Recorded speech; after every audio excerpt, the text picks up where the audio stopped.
I want to talk a bit about reasoning, and specifically deductive reasoning and inductive reasoning.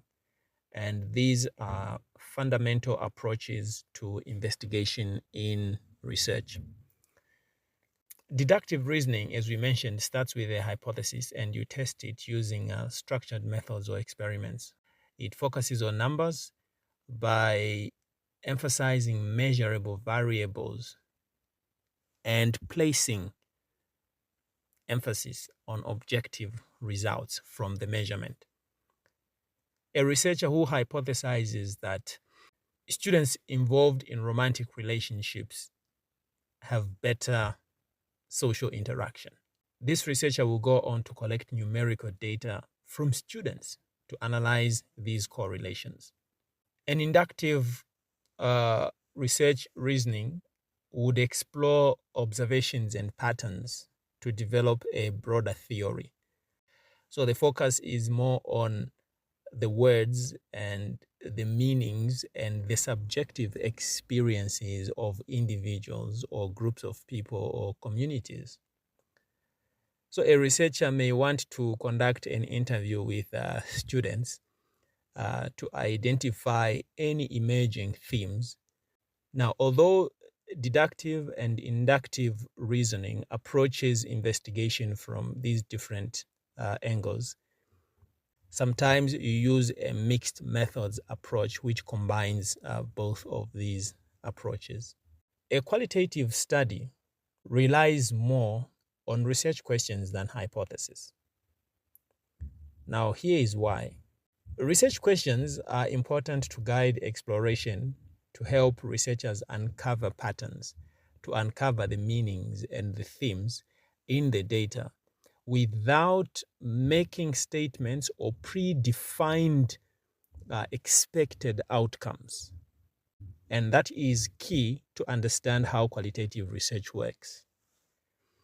A hypothesis, on the other hand, which predicts how the relationship is between variables, is more common in quantitative research because in most cases, statistical testing is involved here. So in qualitative research, you may have a study that explores the experiences of rural teachers in Zambia. And as a researcher, you might ask questions such as, what challenges do rural teachers face in securing housing? Another research question would ask, what community support exists in ensuring that teachers acclimatize to their new environments? So these would be examples of qualitative questions in the sense that they are open-ended and they seek to develop an insight into the experiences of these teachers. These are subjective experiences that they will have to report to the researcher.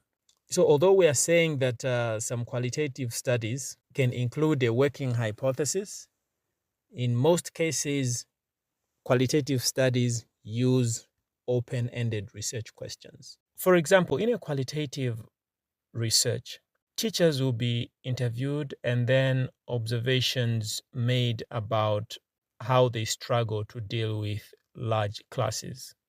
And then this will lead to a proposal about a theory on class size and teaching effectiveness. With a quantitative approach, the researcher will begin with a theory or statement that smaller class sizes improve student performance, and then design a study to test this particular theory. In conclusion, inductive reasoning aligns very closely with qualitative research because both build theories from observations and patterns. Deductive reasoning aligns with quantitative research because both test existing theories using measurable data.